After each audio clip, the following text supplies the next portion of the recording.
Welcome to the Inspired Children Parenting Program with Dr. Rosina McAlpine, making a difference to parents and children around the world.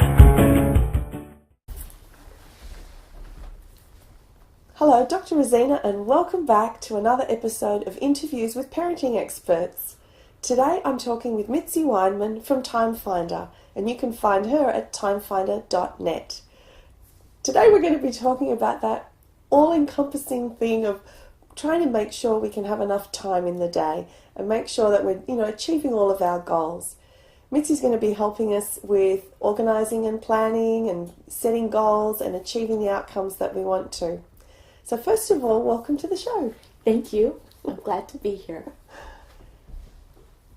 A lot of people say that their life is crazy. It's just too busy. They've got so much to do with work and family, and they have very little personal time.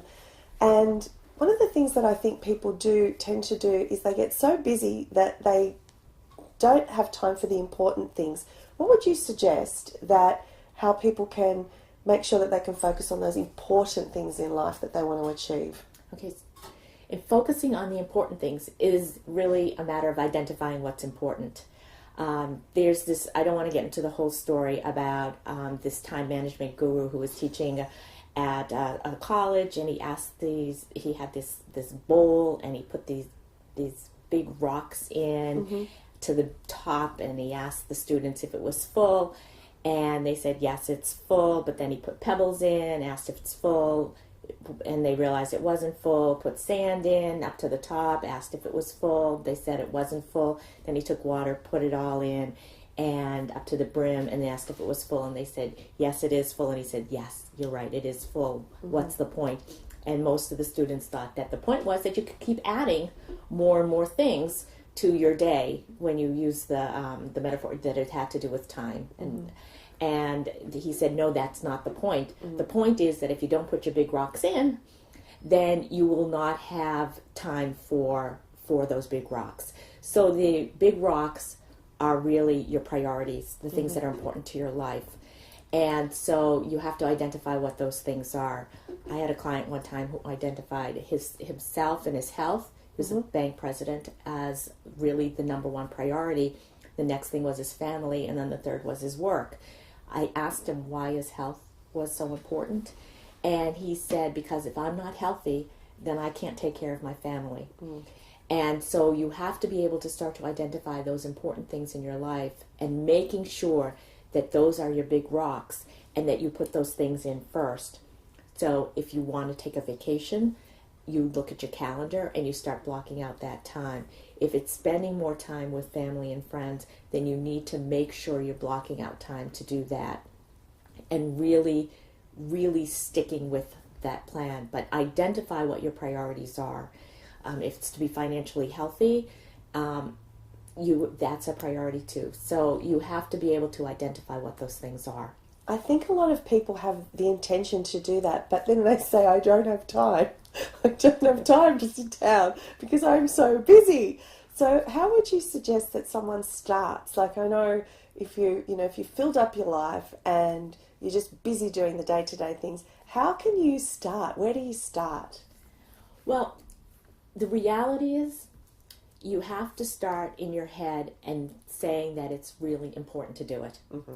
And if you can't figure it out, but if you can't make the commitment in your head and in your heart that this is something important to do, then it's not really going to happen. So that's really, I know you're kind of asking for like, okay, you sit there and you write down those things. But if you don't identify that process as important, it really doesn't happen.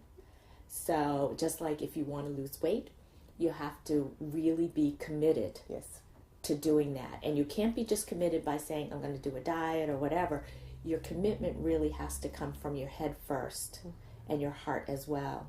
And you have to find ways. I have a reality check to see if it's things that you really want to do. And the first question is it something that I really want to do? And then the next question is, am I willing to spend time doing it? The third question is it realistic for me to do it? And then the fourth question is, am I willing to make choices and take some things maybe off my plate in order to be able to do what I want to do? And you have to answer yes to all four of those questions to really know that you're committed to something. So even sitting there and determining what your goals are takes the commitment.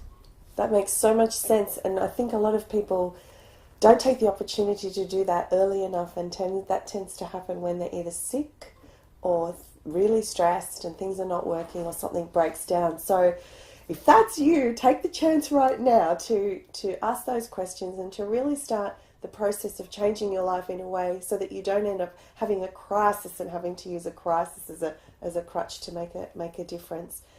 One of the things you said is, are you willing to prioritize? How do you do that when you feel like you've got so many demands? How do you pick what's important and manage all that? Well, if you figured out what your important rock is, that helps you be able to know what to say yes to and know what you need to say no to. And saying no, small word, big impact. And being able to say no is so important. How can you help people feel good about saying no? A lot of people just don't feel good about saying no. It really feels good to say no. Trust me, it really does. And once you start, you kind of can't stop. Saying no, I suggest to people they say a positive no.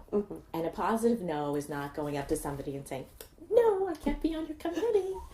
I love that. A positive no is, there are several ways to say no. One is to know that you want to say no. So take a deep breath, think through first. If I say no to this, actually is if I say yes to this, how am I going to feel after I've said yes? Am I going to be saying, why did I say yes? And have regret for saying yes? Or are you going to say yes and say, wow, really good decision. I'm glad I said yes. So think about that before you actually open your mouth, or you press the send button on an email, or you text somebody and commit to something. The way to say a positive no is to say, this is not really a good time for me now, but I would like to help in some way. Is there something smaller I can do towards whatever it might be?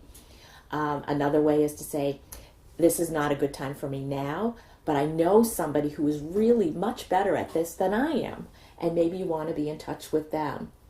And so you're trying to do it in a way that's really helpful. Never, never say to somebody, I'm just too busy. Because we are all too busy, and it almost sounds a little insulting to say that, well, I'm too busy to be able to do this. So, good luck. So you want to stay away from that. But it's really being able to take that step back, breathe, and realize what decision you want to make. And sometimes you have to actually rehearse what you're going to say. And sometimes it's important not to make too many excuses, because every time you make an excuse, someone's going to counter that excuse and say why you can do it. So you make it really simple in how you say no to somebody. But you have to look at, if you're saying yes to something, is it really helping with your goals? And if you're saying no to something, does that leave more time and space and energy for something else? So the connection between being able to say yes and no is, have you got clear in your mind what your goals are? Exactly.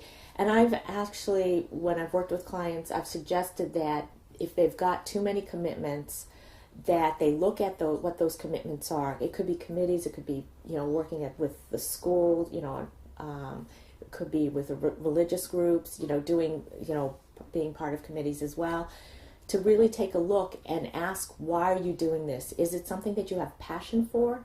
Is it something that you really want to do? Is it something that you feel just obligated to have to do? Is it something you're just really dreading to do? And if it's something that you're feeling obligated to do, or really kind of dreading to do, but again, it comes back to obligation, then those are probably things you really need to say no to. That makes sense. What are the things that you think are really, really important in terms of helping children understand these concepts? So, we've got really little ones, where we start to introduce the topic of, setting a goal, managing time, doing your homework, how do you feel that you really get them engaged and involved and understanding this whole concept of having a goal, planning towards it, and achieving their goals? Well, I think one of the things you said earlier on in that first interview is about modeling and really being a good role model for your kids and for our kids, and to really show that it's important to want to go out and achieve something and to really keep with it, even when you run into some obstacles that might kind of derail, but really to kind of say, okay, so how can you make this happen? I always, when I'm working with clients, we talk about obstacles even before we set out on the goal, to kind of identify what might be an obstacle before it happens. And you can do that with your kids too. It's sitting down and saying, okay, what might be an obstacle? What might derail you from being able to achieve this? And so if a goal is to get on a particular team, let's look at what might be something that might make it not happen, and see if you can start to overcome, by taking some action, overcome whatever those obstacles might be. But it's to really say, let's just stick with the plan and just work it, and just see what happens. And who knows what can happen when you start to achieve a goal, and when you're working towards something, how exciting it really is. And positive reinforcement goes a long way as well. So here we've got being able to set a goal and then achieve it, and resilience, because we know that life isn't always perfect. No. Something is always going to come up. So teaching our children to deal with change and resilience are key qualities that could come out of this whole process. Exactly. Resiliency is huge, and we want our kids to be resilient, because there are going to be things that happen in school that are going to just kind of take them down and be difficult. And I think as they get older, it becomes more and more evident. My son's in middle school. It's difficult. It is really trying. And so being resilient, if something just doesn't go quite how you want it to go, all right, so it's move on, but keep going. And is one thing I don't believe in, I've said it many, many times, is I don't believe in pity parties. So it's really working towards not letting somebody self-pity and kind of look at, and not kind of, but just look at, how do I make this really work to my favor? And how does this give me the oomph to just move forward? So that's what resilience is about, isn't it? It's being able to say, oh, well, this didn't work this way. What can we do to make this work? And that might be set more time, get a bit of extra help, keep going. Might just be keep going. You're not there yet. You haven't developed the skill, or you haven't. So that's one of the things that can come out of this. The other thing I can see that can come out of this whole process of identifying goals, planning and setting and being resilient is, a lot of people today complain that children are instant gratification. They want everything now. By this constant reinforcement that here's the time when we'll achieve the goal, and these are all the steps we need to do to achieve it, we're actually helping children develop this whole idea of delayed gratification, aren't we? And how discipline and working towards something can actually lead to greater achievements. Do you feel that that's a key point that comes out of this kind of modelling and supporting children? I think patience is just, it's not there anymore. And we do want instant gratification. You order something online, you want it at the door. 30 minutes later. I know. I mean, we've got microwave ovens. We can bake a potato in very little time, but we'll stand there, and that last 10 seconds is just killing us because we want it now. I mean, we've got so many things that we can, and I think that exactly what you said, it really does, to prolong that gratification, does teach patience. And that something worth waiting for is worth waiting for. And that it just is almost that much sweeter when it happens after you've done certain things to really achieve, and then you've got that gratification. So even if it's a team or learning a musical piece, and then being able to perform it in a concert, that you've had to work at it, and practice and make such a difference than when you've got that finished product, which is really never finished, is it? But the sense of accomplishment, and it's important to feel that sense of accomplishment. So with that, to help, kids stay on track, that whole sense of accomplishment, cheerleading, how can parents support the process? Because it does take time. Like, even for a little child, a week-long project might seem like forever, and then as they get a bit older, they might have a month. How do you keep them on track? And what will stand in the way? Like, do you have to hover over them? How do you get children to, develop that elasticity to go from, okay, here's my goal in a month from now, and I work backwards? I think it's just looking at it one day at a time, and that you can't just say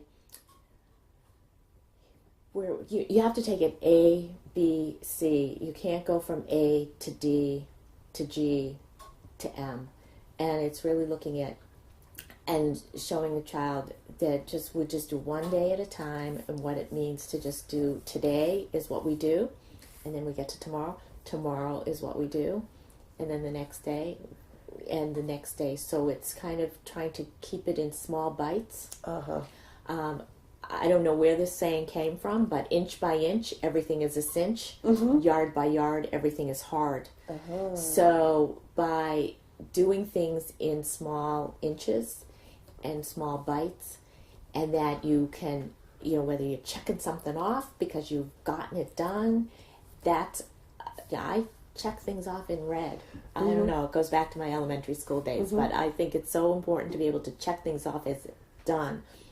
And when you give positive reinforcement, it has to be positive. It has to be meaningful positive reinforcement. You can't just be the cheerleader and saying, good job, good job. It's really looking and saying, how you did this and how you approached your homework, or how you approached reading this project, or how you approached all this really was terrific. Or when you did this, it was great. And being really specific as to what a child has done, really helpful, because you don't want your cheerleading to be hollow and shallow and really empty.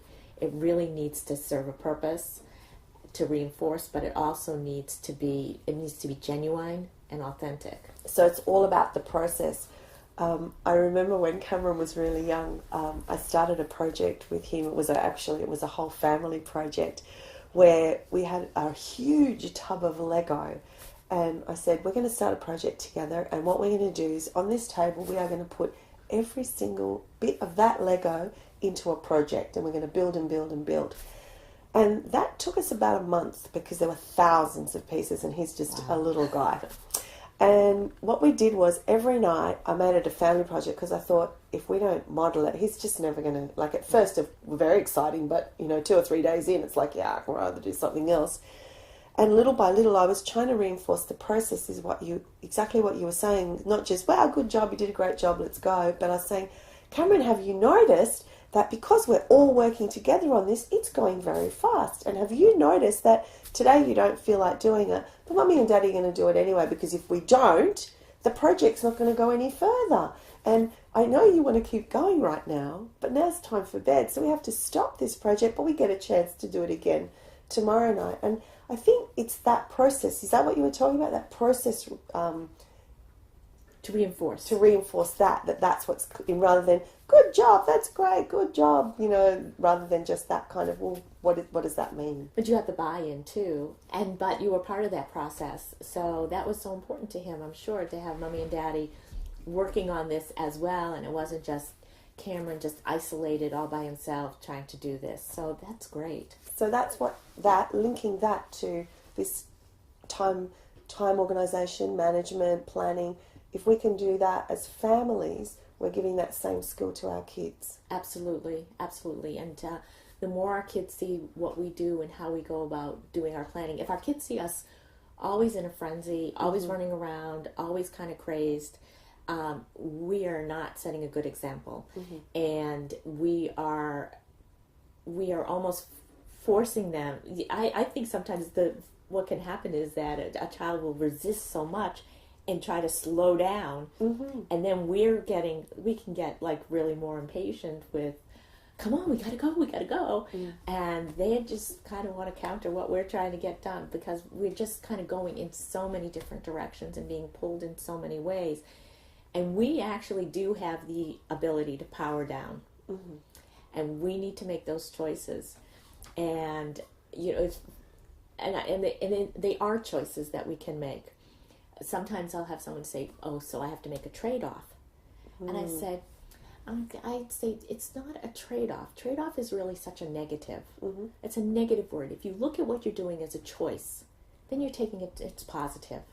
You are taking more of the initiative and the control over whatever the situation is by making choices. So don't look at things as trade-offs. Look at them as choices, and it gives it a whole different context.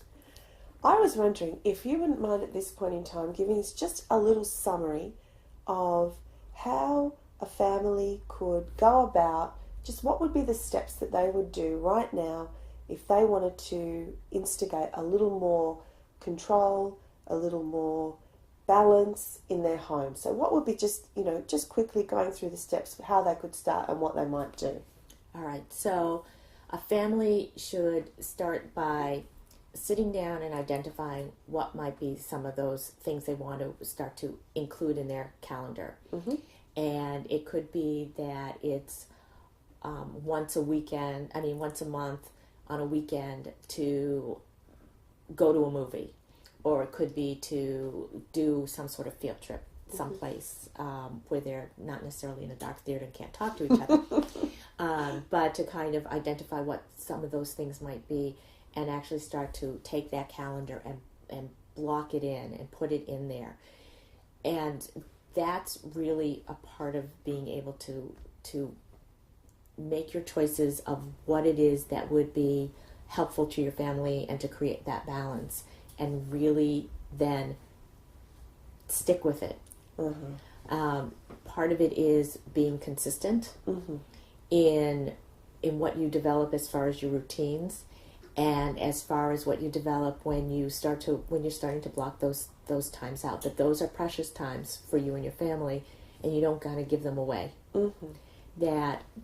Or if something comes up totally unexpectedly and you have to give it away, then you need to look at when you can plug that in. So that's one of the ways to just start that. Another is to identify routines that are working and what does work, and then identify things that aren't working. And saying that, when we come home and it's 7 o'clock and dinner's not made, that's not working, because then we're not eating till 8, 8:30, and then it's too late, and then the kids need to go to bed. So it's starting to identify something like that, if that's not working. And then what do you do to counter that? What do you do to make it work so that you're not eating so late? But you have to look and you have to reevaluate after you've started to integrate some of these routines in and say, okay, we tried this didn't work, but now let's try it a different way and try to get input so you can be able to do that. But I think the communication with your family it's just really so important to get that input. That makes sense. And so some of the things that can get in the way of this is just letting it go by the wayside. What tip can you give people so that once they've got the calendar, that they actually follow it? What tips can you get so that they don't forget to actually do what it is they planned? Well, you have to be committed to it. You have to be committed to it. You have to look at your calendar, and you have to keep talking about it. And so if you're having dinner, it's something just to talk about. Talk about your calendar. Talk about your plan.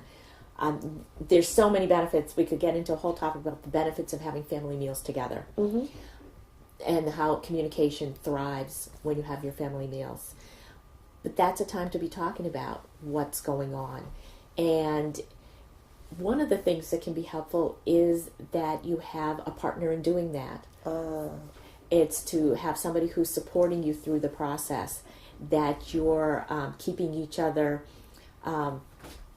accountable. Mm-hmm. So you have an accountability partner, whether it's the people that you're living with, your spouse, partner, whoever, or your kids, or you have somebody, a friend that you're doing this with, and they're doing the same thing, and then you kind of talk and say, how did this go? How did that go? But consistency is huge. You have to kind of keep it going. So if you have a weekly family meeting, you need to keep having that weekly family meeting. If you've set up a routine, then really stick to that routine until it really doesn't work, or it needs to change because the seasons change. When summer comes, it's different from if you're in the States and you're having vacation in the summer, no school, then the routine's going to change. So you have to change with it and have flexibility. But you have to be and make the commitment to do it. That makes sense. Commitment and consistency. Yes. And have someone who can cooperate and communicate. And communicate. So we got lots of C's going Lots of C's. Lots of C's. I wrote something about the 7 C's, and there were like a lot of those C's in there. Oh, Yeah. Speaking of writing, I was just wondering if we could end just by you telling us just a little bit about it. I'm excited for you. I hear there's a new book coming out. There is. New book, first book. It's called It's About Time, Transforming Chaos into Calm, A to Z. So it's an A to Z book. And the challenging thing is to write a book for people who don't have time to read it. Yes, of course. And so who need to find time. Yes. There you go. So what's great about the book is that you don't have to read the whole book. Mm-hmm. You can find a chapter that's of interest and just read that chapter. No chapter relies on any. You can start in the middle and go backwards, skip, whatever. And it's just practical tips, A to Z, on ways to exactly transform your chaos into calm. Perfect. And so it's got tips, action steps, and I'm really excited about it. It should be out sometime late spring 2014. That's fantastic. And if people want to know more about that, they can go to your website. Is that right? Sure. www.timefinder.net. Perfect. Thank you so much again for a wonderful interview. I've loved hearing all about these ideas that I'm going to be doing some reevaluating and reassessing at home as well in my family. So it's been fantastic. Thank you for having me here. Thank you. Thanks for joining me for another episode of Interviews with Parenting Experts. See you on the next show.